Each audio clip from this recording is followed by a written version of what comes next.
Hi, my name's Emily Joan, currently sitting in Chennai in India, having just completed a couple of months of cancer treatment at the Apollo Proton Cancer Centre.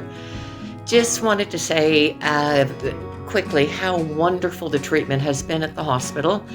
They have looked after me tremendously well, and I'm going back, I believe, fully healed.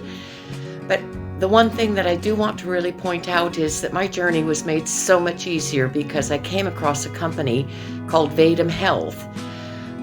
Having come to India, never having been here before, not speaking the language, not understanding the culture, it was a very daunting task that I was going to be undertaking. But thankfully, with Vaidam's help, they were able to guide me everywhere that I needed to go, every appointment I needed to be on, translate what I didn't understand, and most importantly, deal with all the pharmaceuticals and anything that I did not understand.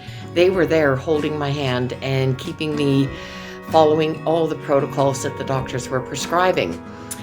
If you have any need to come to Chennai or anywhere in India, in fact, I can't recommend Vaidam any higher. They made my journey, which was stressful to begin with, much easier, and I know without any doubt I couldn't have done it without their help. Thank you to everyone at Vaidam. I give you my heartfelt appreciation.